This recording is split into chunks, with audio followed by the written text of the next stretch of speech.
Call halal, Yahweh Bahashem Yahweh Shai. Double honors to the apostles and elders who rule well. And shalom to the Akim who are pushing this truth, who pushing this word in truth and sincerity for our sake throughout the four corners of the earth. And shalom to the Akwathium, for whom these videos are meant. If you're out there listening and learning, I hope that this is edifying for you.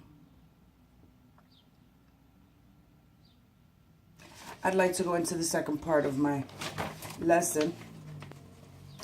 We're going to start with Proverbs 19:14.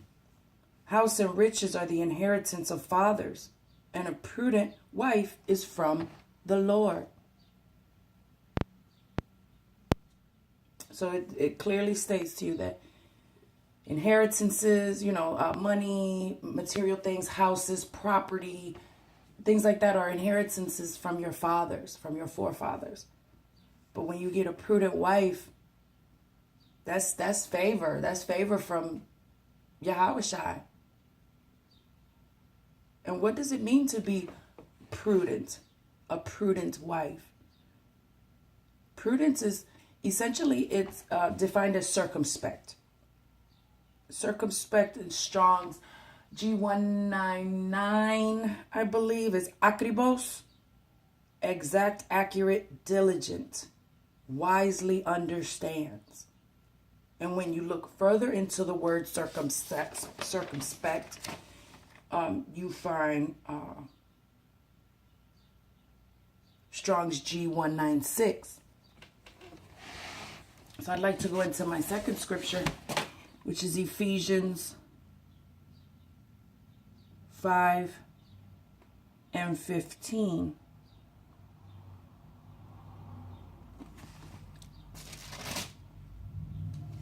And it reads, "See then that ye walk circumspectly, not as fools, but as wise." So circumspectly, it means being exact, being careful.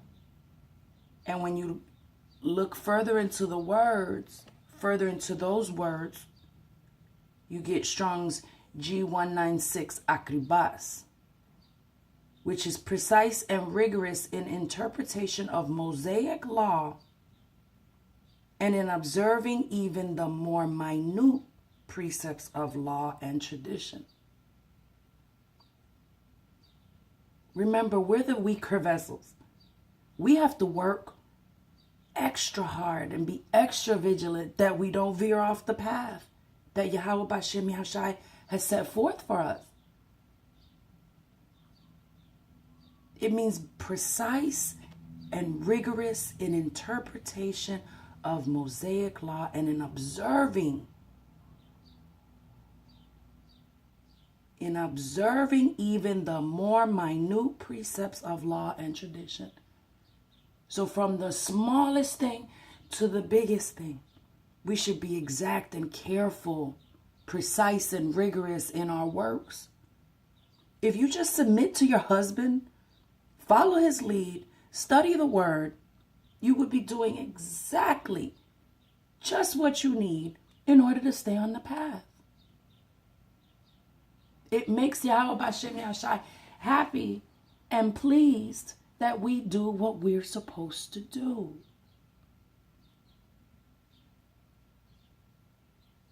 Romans 12:11.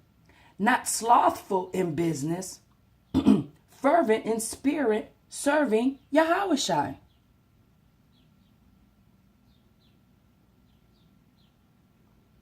So let's break this scripture down. Slothful. What is slothful? Sluggish, backward. Slothful. To be slow, to delay, to hesitate. Tardy, indolent. Indolent is indifferent to pain. Irksome, bothersome. Irksome, figuratively irksome. Bothersome, troublesome, or annoying. So you're not slothful, you're not backwards. You're not indifferent to the pain that you see your people going through, that you see your husband going through.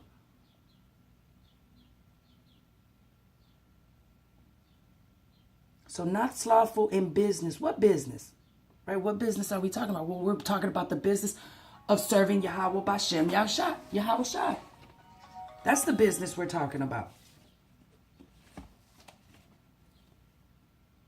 Business, its exact definition in Strong's, in the concordance, is giving all diligence and haste, to make haste. Earnestness in accomplishing, promoting, or striving after anything. And what better to strive for? What better to strive for than to be a virtuous woman? A woman whose price is far above rubies. So are you out here acting like cubic zirconias?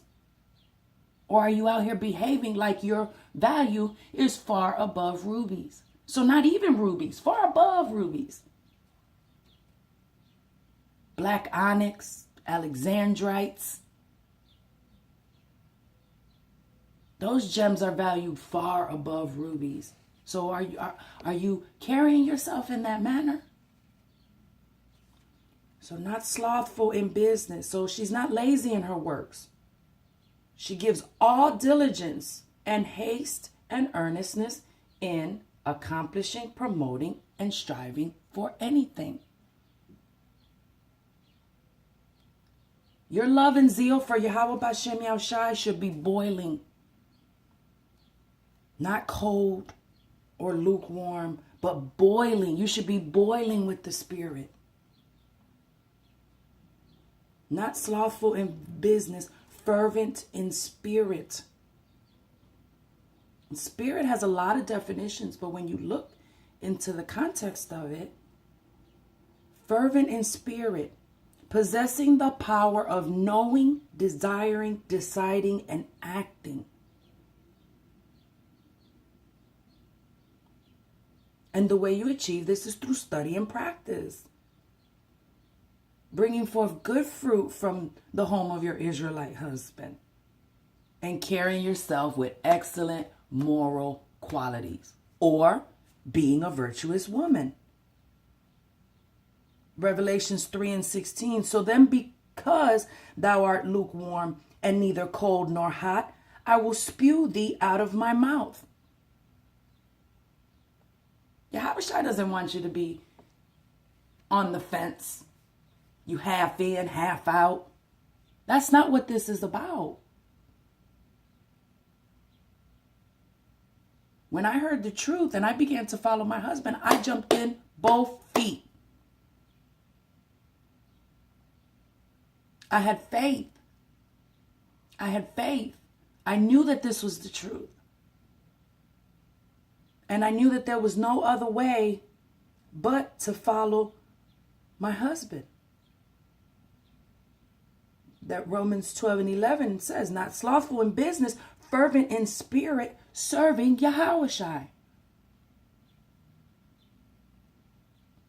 I see this in the Akim. I see this. They are fervent in spirit in serving the Lord. And what does serving mean? To yield obedience. When you submit to your husband, it's not because he's demanding or pulling. It's because he's guiding and loving you. And women don't understand that. I'm going to end this here. I hope that this second part was edifying. Again, all praises, all glory, and all honor to Yahweh Bashem Yahweh Shai. And double honors to the elders and apostles who rule well.